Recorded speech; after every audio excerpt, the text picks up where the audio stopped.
Welcome in today's video, we are going to learn how to make these covers for napkin holders.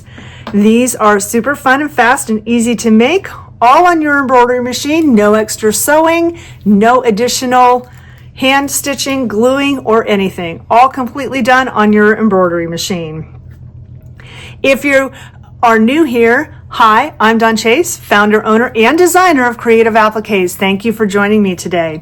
If you're a subscriber, welcome back. I am so appreciative that you have taken time out of your busy life to be able to join me today for yet another fun video. If you're not a subscriber, please click that subscribe button and next to it the bell to be notified when I upload new content. That way you know when I have new videos available. And I try to do new videos at least once a week. And if you would give me a thumbs up, click that like button. That way YouTube knows that you're liking my content and will help to grow my channel as well. Also, remember to share this with all your sewing, quilting, and embroidery buddies and encourage them to also like my channel as well. It helps me to grow and it doesn't cost you anything at all. So today we are going to talk about the basics of how to assemble and create these covers for using your embroidery machine for these napkin holders. This is not specific to these designs here. It is more specific to just the general process of creating these with some tips, tricks, ideas, and products to be able to use in these. But it will give you the overview of how to create these. So let's jump into the supplies we need for this.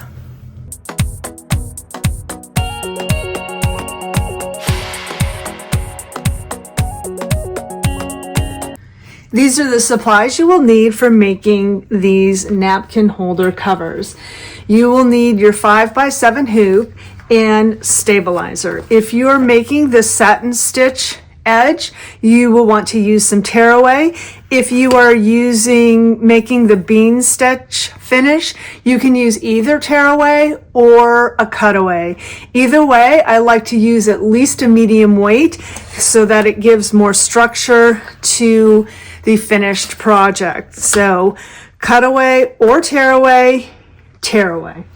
Some batting works great to give these things a little bit extra loft and structure and give it a little more beef in it. So some batting, it doesn't matter if it's cotton or polyester, whatever you have, scraps on hand. Marine vinyl. This is vinyl that is backed with kind of like a canvas in a way. These are not made for heat transfer vinyl or like Oracle 651 permanent adhesive vinyl. That is not what these are made for. These are made from a marine vinyl or the vinyl that you can find on sheets. So upholstery vinyl is what we are using. So different colors. If you're doing the ones with multiple pieces of applique, you'll want multiple pieces, but the vinyl is what you will need. So upholstery vinyl. This is called stiff felt. I like putting this on the back. It adds an extra layer of stiffness to it and it helps it really to stand up and keep its structure. So this is stiff felt that I'm using on the back.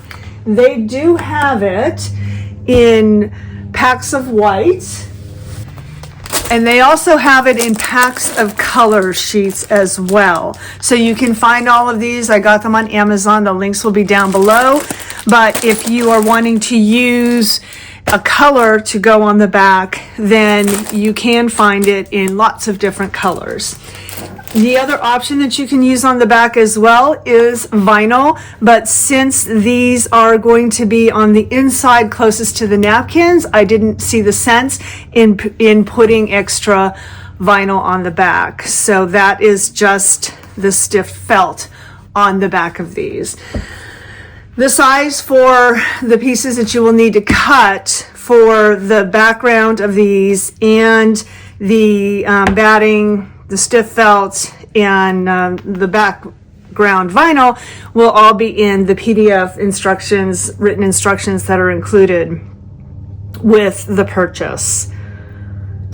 You will also need some tape to hold on some of the pieces when you're stitching them down. This is Transport Medical tape.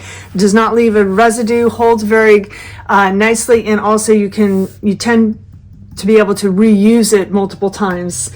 Your embroidery thread, your embroidery bobbin, an array of scissors for cleaning up the design. These applique scissors work great when you have applique pieces like this.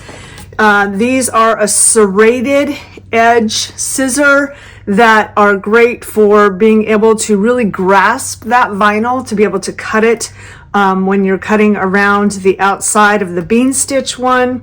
The applique scissors you will also need too for cutting around the vinyl, the batting, and the stiff felt before you do the satin stitch in the hoop. I like a great rotary cutter for being able to trim them up at the very end, especially if you're doing the raw edge one and your quilting ruler to help get nice straight lines. And then of course you're going to need your napkin holder. This one is specifically from the Dollar Tree, so that's what these files are made for specifically. So that is where you would find this napkin holder. So the first thing I have done is hooped my tearaway stabilizer. We have stitched the placement stitch. The bean stitch one will have a box outside of it. The next step that we're going to do is we're going to take the batting and place it to cover the arch and the line, this line here, not the box. So just covering the arch and the bottom line connected to the arch, and we're going to tack that down. We have tacked down the batting. Now we will trim close to the stitching. For the bean stitch one, we will take our piece of vinyl and stick it so it's covering all of this stitching, the box. So it's going to be right side up, and we will place it to cover all of that stitching. So now, because I'm doing the bean stitch one, it's going to stitch a box to tack this piece down. Now what is going to happen, you are going to then stitch the decorative steps of all of the designs. So this is just the basic generic sample I'm showing you, but that's where you print out these stitch order charts, and it shows you exactly the steps you need to stitch for the decorative stitching for each of the individual designs.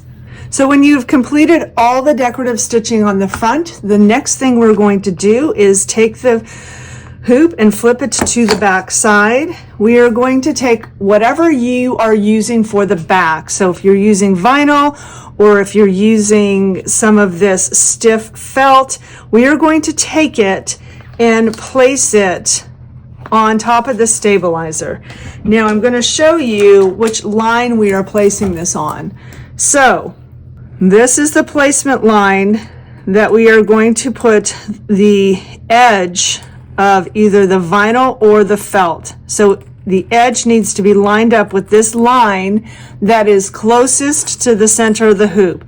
It is the vinyl and felt is going to extend past the arch. So we do not need it to be bumped up against the arch. We want it extending past the arch, but it is going to line up. This edge is going to line up. This is straighter. This edge is going to line up exactly on this line that is closest to the center. And you can see it's extending past both edges on the side and on the top here.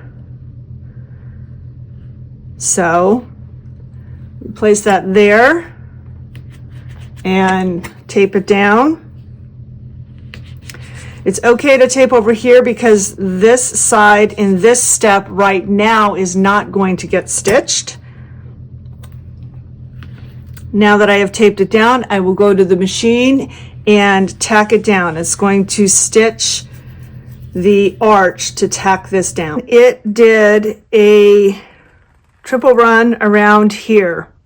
The final step is going to be for the bean stitch one. The final step is going to be this line of stitching right here. So that was the final stitching step for the bean stitch. Now the design is complete, so we will remove it from the hoop. I'm going to trim mine up. So I like to show you how I do this. So this on the Sew Tights ruler, they have the 1/4 inch marking over here in the turquoise and then the 1/2 inch. So I actually like to use the 1/8 inch mark. So it's this one right here. And I use that line and bump it up, lay that right on top of my stitching. And then I get my rotary cutter and I trim off. I will do that on the sides as well, just so I can get a nice straight, smooth line up the side before I start using my scissors. And now I will take my serrated scissors and I will cut about the same distance around the arch. So one thing I like to do is I like to hold the vinyl and whatever you have on the back between my fingers, because sometimes it could kind of push it and create it to bubble, like fold up like that, and it will cause the front and the back to not cut at the same time. The other thing I like to do as well is when I'm cutting, I don't cut just like this. I turn it a little bit so that the top is going to be left a little bit longer than the bottom, so that the back of it is just ever so slightly cut a little bit narrower or shorter than the front. So that way you won't see it from the front. So that's just a little tip there for you, to kind of turn your scissors a little bit on an angle, really slightly. And I'm turning the project as I go. So I'm leaving my scissors pretty much where they are and just turning the project. Smooth out these little spots if you have any that need to be smoothed out. The final step I like to do is I like to get my little thread burning tool here and go onto the back side. And if I have any little stray strings like this, I will simply burn them. It creates a nice little rough spot for them so they won't start unraveling. And just like when you burn the ends of ribbon or things like that, it will keep it from unraveling. So we have completed the blank design here. You can see some of the ones we have available. This is just the beginning that we're starting all of these napkin covers, but the blank one is the same step and process for all of these assembling wise. And other than the designs in the middle here, which you will change with the season or the design that you get.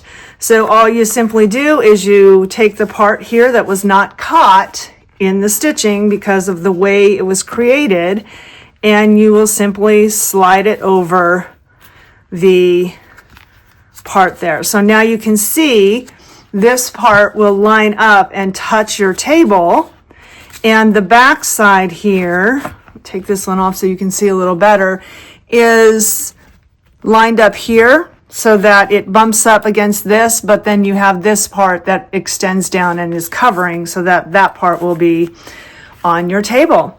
So there you go. This is such fun projects to create, to decorate your tables for seasons, holidays, themes, anything like that. So I hope you enjoyed this video and saw how fun and fast these all come together, how quickly and easily this whole process is.